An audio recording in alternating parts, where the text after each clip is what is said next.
Hello everyone, we are today here at the Panzermuseum Munster and we will take a look at the Hummel. Actually the long name is schwere Feldhaubitze 18-1 auf Panzerkampfwagen III/4 Selbstfahrlafette. Now the short name is Hummel, which is German for bumblebee. Hitler forbid this name in 1944, but for brevity and sanity we just call it Hummel throughout the video. In case you wonder about the general context on why self-propelled artillery was used in the first place, ideally check out my previous video that tackles this question. The Hummel is the larger brother of the Wespe, which had a 105mm howitzer, whereas the Hummel had a 150mm howitzer. For more information on the Wespe, be sure to check out this video. Speaking of the Wespe, it was like the Hummel an interim solution. The Germans had a long list of requirements. Some of them were fulfilled by the Hummel, some not. If one looks at these requirements, some of them were ahead of its time and some are quite debatable. I will look at the most important ones here. Now, one major requirement of the Hummel was to match the Panzers in cross-country mobility. Let's look at the technical data first. We have 265 horsepower and 24 tons of combat weight. This gives us about 11 horsepower per ton. In comparison, the Panzer-Rgt had 12 horsepower per ton, so a little bit more, and the Panther had 13.4 horsepower per ton. The maximum speed of the Hummel was about 42 kilometers per hour, and it had a range on the road of about 215 kilometers. Now these two values are similar to the Panzer IV, yet the other values were lagging behind. And if you look at the Wespe was not lagging behind in that scenario on theory, but in practice had major problems. Now the Hummel already lags behind in theory. As you can imagine, in practice there were some major problems. Yet more about this later in the video. Another requirement was a 360-degree fire capability. This one was not fulfilled, as you can clearly see. The traverse to the left and right was a mere 15 degrees. So 30 degrees in total, as such less than the 10% of the requirement.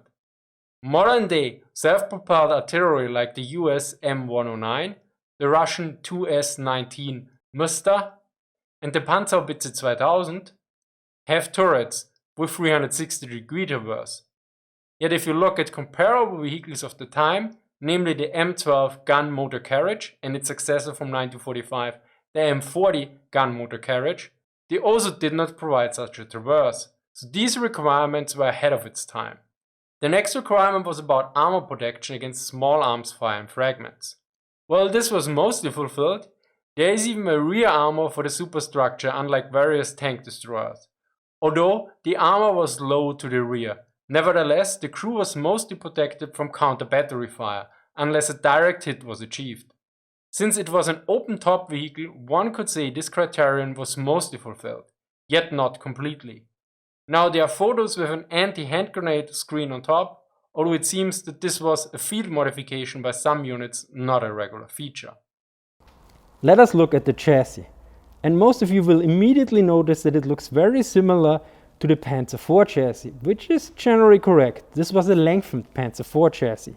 Yet there are some other aspects that make this a bit of a Panzerstein III and IV monster, since it consists of components from both the Panzer III and Panzer IV, hence the reference in the name to both Panzers. For the suspension, the components were from the Panzer IV Ausführung F. But if you look at the sprocket wheel, you notice it looks like that of a Panzer III. Well, since it is the final drive and similar elements from the Panzer III-J. Whereas internal components were also from either the Panzer III or IV, although a few elements like the oil tank and exhaust manifold were special designs. Yet let us get in front of the Hummel. Now this was the position of the driver, and over there is the hatch for the radio man. Now this is an early production Hummel, because in later production Hummels this front was extended up there, this box, and the radio man had a similar hatch like that of the driver. We are now in the fighting compartment of the Hummel. As you can see, the 150mm howitzer takes up most of the fighting compartment. This was the regular heavy field howitzer for the German army in the Second World War. In a regular infantry division, you would have 12 of those. In contrast, there were 36 of the 105mm light howitzer. Note that unlike the Wespe, the Hummel had no muzzle brake. Although on the original prototype there was a muzzle brake, but according to one source it was too complicated and thus dropped. On the right side over there, the crank is for the elevation of the gun, which ranged according to one source from -3 to 42 degrees. Note that according to German armor regulation this was just for the rough elevation. Here on the left side we have the wheel for controlling the horizontal traverse of the gun, which was 15 degrees to each side. Now here you can see the armor for the Hummel. This was the actual projectile fired at the enemy, and this was basically the propellant case. Here the propellant bags would be put in.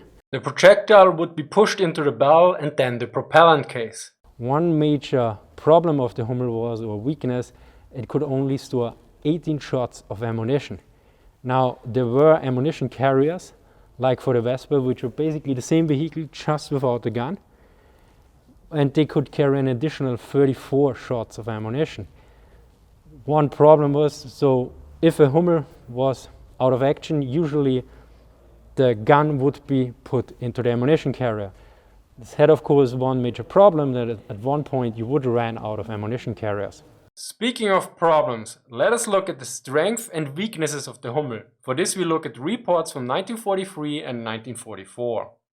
The first is for the Battle of Kursk in summer 1943. This battle saw the first major use of the new self-propelled artillery of the Panzerwaffe. Yet only 6 of the 16 Panzer and Panzergrenadier divisions had a complete self-propelled artillery battalion. The following assessment is by Hauptmann Otto Schnübe, commander of the 2nd Battalion of the Panzerartillerie Regiment 103 of the 4th Panzer Division. He noted about the Hummel: "The Hummeln have proved less successful as a result of 2 barrel bursts, the cause of which could not be determined. The 6th Battery had only 4 guns from July 22, 1943. The chassis were not damaged by the barrel bursting. As a result of the much too weak final drive, these guns failed continuously one after the other, especially on heavy ground, during the frequent short periods of mud, so that the 6th Battery usually had only 3, in places only 2, heavy field howitzers ready to fire. The 14 rounds of ammunition carried on board were not sufficient.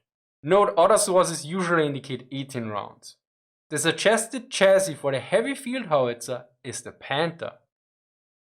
In the German military archive during a trip funded by my Patreon and subscribers supporters, I found an experience report of the 2nd Battalion of the 63rd Artillery Regiment. Note that this unit was not part of a division. It also seems that this unit had no prior experiences with armored vehicles. In December 1943, the unit received its first Hummeln, and they entered service on 1st January 1944, according to one of the 2 reports from January 1944. The report notes that there was a serious lack of training for this new weapon. It is clear that in such a short time, retraining for a new weapon can only be superficial. In my opinion, at least 2 months would be necessary to familiarize the whole battalion completely with the weapon and to learn to master it in all situations. Only 1 officer of the battalion has been retrained. With these guns, which represent such a sensible combination of chassis, communications equipment and weapon, all officers and non-commissioned officers and as many crews as possible must be familiarized with all details so that the great advantage of this weapon can be fully exploited. This sums up some of the often not addressed problem with such a weapon system. Although the Hummel has a lot of capabilities, this also requires proper training and maintenance. This lack of training might also be related to the several losses due to mechanical failures. Up to now, damage to the final drive has mainly occurred due to breakage of the final drive shafts and breakage of the gears. Furthermore, in the short time in which the battalion is equipped with the Hummel, already 5 such damages occurred with a total loss of 5 guns. Interesting enough, the report notes that these problems might be the result of improper use, but not by the personnel of the unit. At least from my understanding, vehicles were usually transferred by non-unit personnel. It may be partly due to the fact that the machines have been transferred by unsuitable personnel. It had happened, for example, that a driver had turned on a railroad track which resulted in such a heavy load that the two railroad tracks were pulled together. We could blame this on lack of training and improper usage.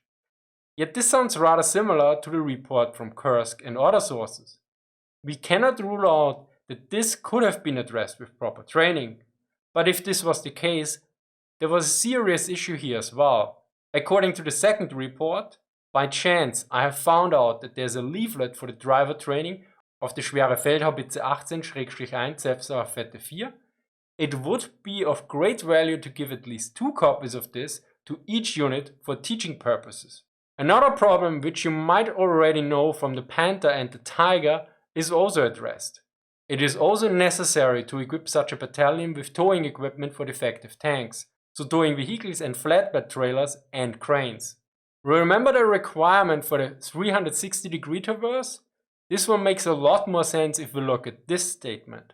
Whenever turning in winter, it is necessary to keep the engines and transmission constantly warm, depending on the outside temperatures.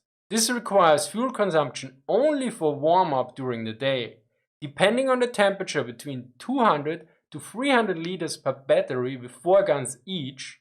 We are aware Hummel battery at the tank division usually had 6 guns.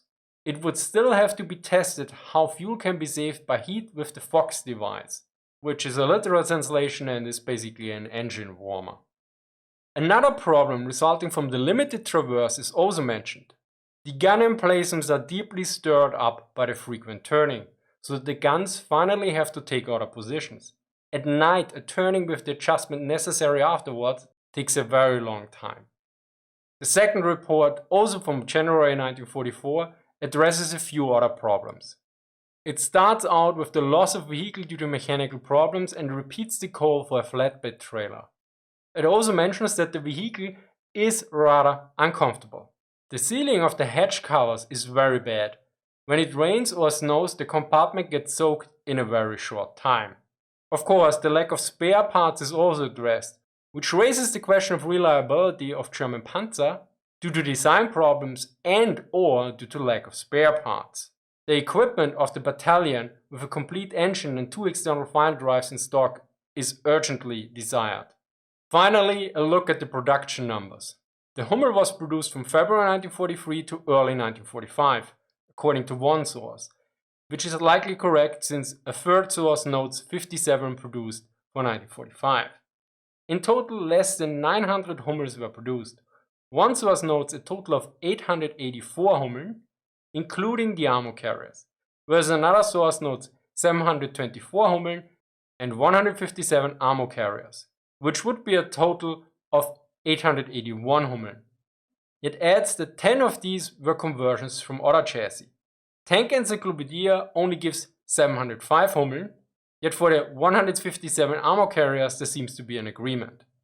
To put this in perspective, the closest US equivalent, at least in terms of caliber and the usage of a medium tank chassis, although without a superstructure protection, would be the M12 gun motor carriage, and its successor the M40 gun motor carriage, although the latter came in 1945.